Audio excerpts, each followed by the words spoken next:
আসসালামু আলাইকুম। আমি আছি ইউএই থেকে। আমি আজকে আপনাদের সাথে শেয়ার করব আমি আলাইন টু আমার গন্তব্যে যাব।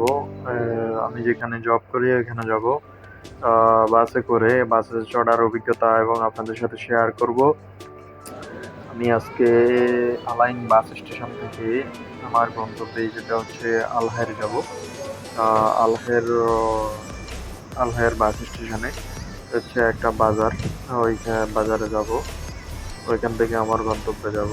আলহের পর্যন্ত বাসে যাব। এবং কিভাবে যাচ্ছি দেখেন, এখানে আমার হাফিলাত, এটা হাফিলাত কার্ড বলে।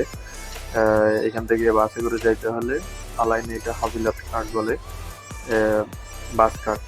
বাস কার্ডে এখন আমি টাকা ঢুকাইছি এবং চেক করতেছি যে আমার কত টাকা আছে।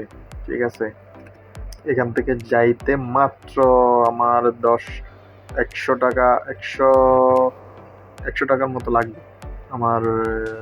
প্রায় এখান থেকে 40-50 কিলোমিটার হবে।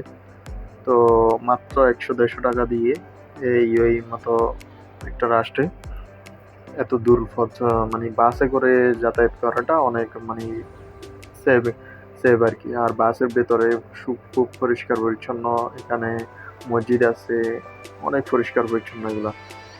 আর প্রত্যেক 1 ঘন্টা, দুই 1 ঘন্টা পর পর আপনার 2 ঘন্টা পর পর বাস এগুলো ছাড়ে। 2 ঘন্টা পর পর গন্তব্যের জন্য বাস এগুলো ছাড়ে। আর এগুলো বাসে করে যাইতে অনেক সুবিধা পায়। উঠার সময় কার্ডগুলো স্ক্যানার মেশিনে লাগাইতে হয়, আর বা নামার সময় নামা স্ক্যানার মেশিনে লাগালে এটা টাকা কাটে।